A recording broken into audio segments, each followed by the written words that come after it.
আসসালামু আলাইকুম। এই বাড়ির ডিজাইনটা আমরা করছি মোহাম্মদ আতাউর রহমান ভাইয়ের জন্য এবং জমির লোকেশন ছিল নরসিংদীতে। এই বাড়ির সম্পূর্ণ ডিজাইনটি পেতে আমাদের ভিডিওতে দেওয়া নম্বরে যোগাযোগ করুন।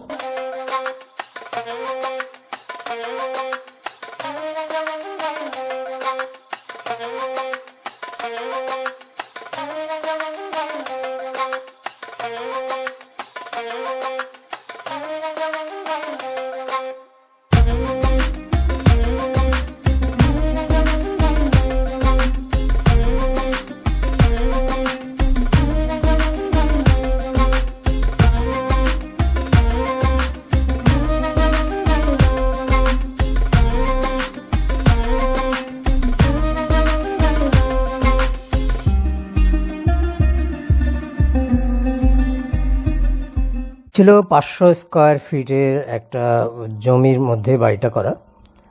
এটার একদিকে ছিল 25 ফিট, একদিকে 20 ফিট।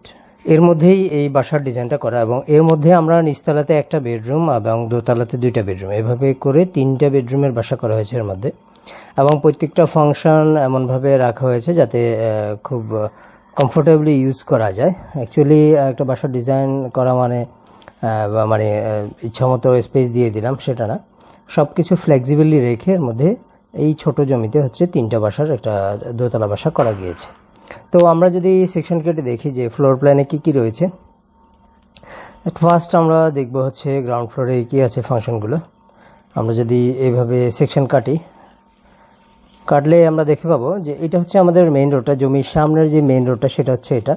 এবং রাইট সাইড থেকে আমরা এন্ট্রি গেটটা দিয়েছি, এখানে 4 ফিটের উইডথের একটা এন্ট্রি গেট দেওয়া আছে। তো ঢুকেই আমরা যে স্পেসটা পাবো এটা ড্রয়িং এবং ডাইনিং একসাথে ব্যবহার হবে একটা স্পেসই, সেটাকে আমরা ফার্নিচার দিয়ে আলাদা করব। আমরা কিছু ফার্নিচার অ্যারেঞ্জমেন্ট দেখিয়ে দিচ্ছি এখানে। আমরা যদি সোফাটা এখানে দিই, আমরা এন্ট্রির পর এখানে প্রিপারেশন স্পেস রাখলাম, আর এখানে যদি আমরা এল টাইপের একটা সোফা দিই, এখানে আমরা ডাইনিং টেবিলটা সেট করি, 6 জনের একটা ডাইনিং টেবিল সেট করে আমরা দেখিয়ে দিচ্ছি যে স্পেসটা কেমন আসে। আর এই পাশে আমরা শোকেস যেটা থাকে ডাইনিং এর মধ্যে, তো সেটাকে সেট করতে পারবো। আর ড্রয়িং ডাইনিং এর এই পাশে এটা কিচেন দেওয়া আছে, কিচেনটাকে আমরা রেঞ্জটাকে এখানে দিয়েছি, আর যে ওয়াশ বেসিন যেটা সেটাকে আমরা এখানে দিয়েছি। তো এইখানে দেখেন আমরা ঢুকে ছোট্ট একটা ল্যান্ড, একদম খুবই ছোট, 20 ফিট বাই 25 ফিট, খুব বড় কোনো ল্যান্ড না। তো এর মধ্যে এইটার নিচতলার যদি আপনার অ্যারেঞ্জমেন্টটা দেখেন, আমরা ঢুকেই এটা ড্রয়িং ডাইনিং, এটা কিচেন, এটা একটা বেডরুমের সাইজটা আমরা দেখব কিছুক্ষণ পর মেজারমেন্টগুলো, এবং কমন টয়লেটটা আছে এখানে। আর এইখানে আমরা ডাইনিংয়ের জন্য একটা বেসিন অ্যারেঞ্জ করেছি। আমাদের এখানে যে ডাইনিং টেবিলটা থাকবে সেখানে এই বেসিনটা ব্যবহার হবে। বা এই ওয়াশরুমে, যেহেতু আমাদের ওয়াশরুম জমি ছোট, ওয়াশরুমের সাইজটা মিডিয়াম সাইজের, তো আমরা ভিতরে বেসিন না দিয়ে এই বেসিনটাই ব্যবহার করব। তো এটা আমাদের দোতলায় ওঠার সিঁড়ি। আমাদের দোতলায় ওঠার সিঁড়িটা আমরা এইখানে আমাদের যে হাফ ল্যান্ডিংটা থাকে সেটাকেও আমরা ডিভাইডেড করে স্টেপ হিসাবে কাউন্ট করব। যেহেতু আমরা অল্প স্পেসের মধ্যে এটাকে অ্যারেঞ্জ করবো, এর জন্য আমরা এভাবে স্টেয়ারটাকে ডিজাইন করছি এবং এটা দেখতে অনেক সুন্দর লাগে। তো এইটা আমাদের নিচতলার প্ল্যান। আমরা যদি এই পাশ থেকে দেখি, তাহলে এরকম। আর রান্নাঘরে আমরা, যেহেতু আমাদের রান্নাঘরটা মোটামুটি সাইজের, মিডিয়াম সাইজের, তো আমরা যেটা করছি সেখানে আমরা পাল্লার দরজা, যেটা পুশ ডোর বলি আমরা, এটাকে পুশ ডোর না দিয়ে আমরা স্লাইডিং গ্লাস ডোর ব্যবহার করব। তো গ্লাস ডোরে যে সুবিধাটা আছে কিচেনে দিলে, সেটা এইখানে যে ময়লা হয় সেটা ক্লিন করাটা ইজি হয়। তো আমরা এখানে বেডরুমের মধ্যে বেডটাকে বসিয়ে দেখিয়ে দিয়েছি যে কেমন হবে অ্যারেঞ্জমেন্টটা। যদি আমরা এখানে বেডটা সেট করি, এই পাশে আমরা একটা ক্লোজেট রাখি, এই পাশে একটা টেবিল দিই পড়ালেখা করার জন্য বা ল্যাপটপ বা ডিভাইস চালানোর জন্য। তারপরে আমাদের এতটুকু স্পেস ফাঁকা থাকে, বিভিন্ন কাজে ব্যবহার হবে এই স্পেসটা। তো আমরা যদি দোতলাতে চলে আসি, আমরা এখন দোতলার প্ল্যানটা দেখবো সেকশনের মধ্যে।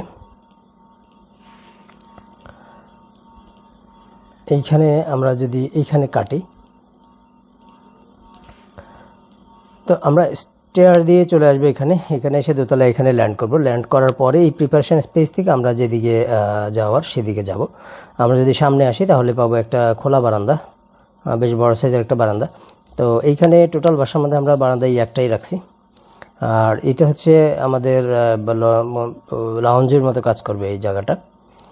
এইখান থেকে আমরা দুইটা বেডরুম পাবো, এখানে সামনে একটা বেডরুম এটা, আর পেছনে আর একটা বেডরুম। আমরা যদি এইভাবে দেখি যে এন্ট্রির পরে আমরা দুই পাশে দুই রুমেরই ক্লজেটের অ্যারেঞ্জমেন্ট করব, আর বেডগুলোকে এখানে সেট করব। তাহলে হবে কি, বেড এই পজিশনে সেট করলে যে সুবিধাটা হয় সেটা হচ্ছে জানলার যে বাতাস এবং আলো সেটা ফুললি পাওয়া যায়, ক্রস ভেন্টিলেশনটা থাকে।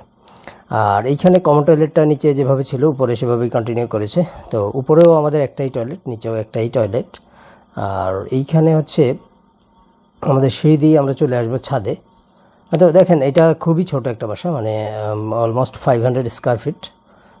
500 স্কোয়ার ফিটের মধ্যে থেকেও আমরা কিছু বাদ দিয়েছি সাইড থেকে, যেহেতু আমাদের ল্যান্ডের ভিতরে আমাদের বেসগুলো রাখতে হবে, আবার কার্নিশের ব্যাপার আছে, সেগুলো যেন আমাদের ল্যান্ডের ভিতরেই থাকে। তো তার জন্য এখানে 500 স্কোয়ার ফিটের থেকেও একটু কম জায়গা পাওয়া গেছে। তো এইখানে যদি আমরা দেখি যে ছাদের মধ্যে কি আছে, আমরা ছাদের থেকে দেখি, আমরা এটাকে হাইড করে দিই। তো এইখানে আমরা এই সিঁড়ি দিয়ে চলে আসবো ছাদে, এই স্টেপগুলো দিয়ে ছাদে চলে আসার পরে আমরা এই টোটাল ছাদটাকে ব্যবহার করতে পারবো। তো ছাদের মধ্যে যে প্যারাপিট আমরা দিই, প্যারাপিটটাকে আমরা একটু ডিজাইন করে দিয়েছি রেলিং এবং ওয়ালের মধ্যে দিয়ে, গাঁথনির মধ্যে দিয়ে। এখানে গাঁথনিটা আমরা একটু কার্ভ করব, বাঁকা করব।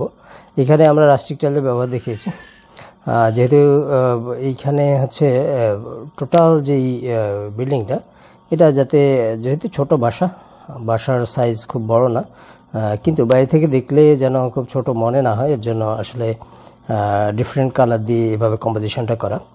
আর ফ্রন্টে আমরা এখানে যে ডাইনিংয়ের মধ্যে, ড্রয়িং এবং ডাইনিংয়ের মধ্যে পর্যাপ্ত ডে লাইট এবং এয়ার পাওয়ার জন্য ওপেনিংগুলোকে এমনভাবে রাখছি যাতে আপনারা খেয়াল করেন যে এখান থেকে আমাদের টোটালটা ওপেনিংয়ের মধ্যে থেকে আমরা ড্রয়িং এবং ডাইনিং দুইটাকেই ব্যবহার করতে পারবো। মানে দিনের বেলায় এখানে লাইট জ্বালাতে হবে না, এটা কনফার্ম, কারণ ওপেনিংগুলো এমনভাবে দেওয়া আছে যাতে ডে লাইটটা সুন্দর। আমি যদি এখান থেকে দেখি তাহলে এখান থেকেও দেখতে পাবো যে আসলে দিনের আলো বা বাতাসের কোনো কমতি হবে না। তো আমরা এখানে অবশ্য একটু লুভারের কাজ করছি, আমরা এমনিতেই বিল্ডিং ডিজাইনের মধ্যে কোনো এক্সট্রা কোনো এলিমেন্ট যোগ করি না, যেটা কোনো ফাংশন নেই। তো এখানেও আমরা দিছি, সেটার ফাংশন আছে অবশ্য। তো এই লুভারটা হচ্ছে এখান থেকে আমরা ঝুলানো গাছগুলো দিতে পারবো, যেরকম আমরা এখানে দেখিয়েছি। এখানে অনেকেই গার্ডেনিং করতে পছন্দ করেন, আমরা গার্ডেনিংয়ের জায়গাটা রেখে দিই, কারণ গার্ডেনিং করাটা আসলে গুরুত্বপূর্ণ একটা বাসার জন্য। যে হারে চারদিকে গাছপালা কেটে ফেলা হচ্ছে, তো সেক্ষেত্রে প্রতি বছরই গরম বাড়ছে। তো সেক্ষেত্রে আমাদের সবারই বাসার আশপাশে অল্প কিছু গাছ লাগানোর ব্যবস্থা রাখা উচিত। তো এইখানে আমরা হচ্ছে লুভারের মধ্যে থেকে ঝুলানো গাছ দিতে পারবো। এই হচ্ছে আমাদের এই বিল্ডিংয়ের 3D, সম্পূর্ণ 3D। আমরা এখন যদি ফ্লোর প্ল্যানগুলো দেখি, ফ্লোর প্ল্যানের মধ্যে আমরা যদি দেখি তাহলে হচ্ছে আমাদের গ্রাউন্ড ফ্লোর প্ল্যান হচ্ছে এটা। এখান থেকে ঢুকে এটা হচ্ছে ড্রয়িং এবং ডাইনিং 17 ফিট বাই 9 ফিট, কিচেনটা আছে 9 বাই 5, আর বেডরুমটা, নিচতলার বেডরুমটা আছে 11 ফিট 6 বাই 9 ফিট, আর এখানে কমন টয়লেট আছে 6 বাই 4 ফিট 8 ইঞ্চি। এখানে আমরা বেসিন সেট করব।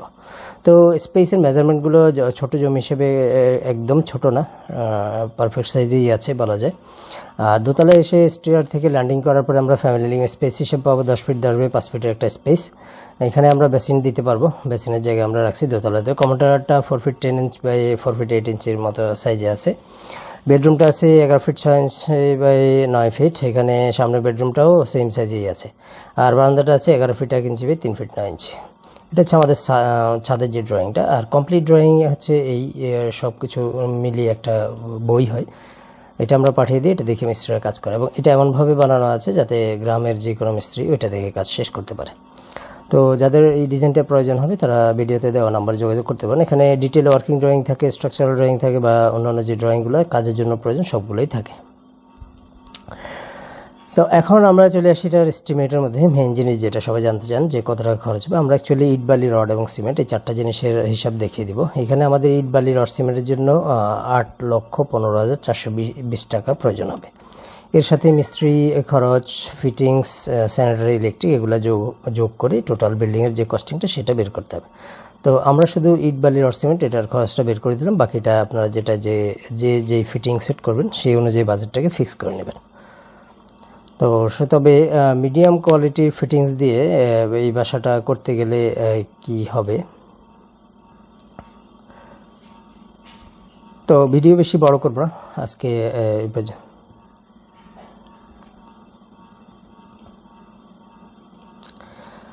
তো এই হচ্ছে এই ডিজাইনের কমপ্লিট ড্রয়িং। কারো কোনো কিছু বুঝতে অসুবিধা হলে কমেন্টে বলবেন, আমরা সব কমেন্টের উত্তর দিই। আর কোনো নতুন ডিজাইন, যাদের ছোট জমি আছে, যারা ছোট জমি নিয়ে প্রবলেমে পড়ে আছেন যে কী করবেন বুঝতে পারছেন না, তো তারা যোগাযোগ করতে পারেন। সুন্দর কিছু করা যায়। আসলে ল্যান্ড যত ছোটই হোক, আপনার রিকোয়ারমেন্ট অনুযায়ী ডিজাইন আমরা করে দিতে পারবো। তো সবাই ভালো থাকবেন, সুস্থ থাকবেন। আল্লাহ হাফেজ, আসসালামু আলাইকুম।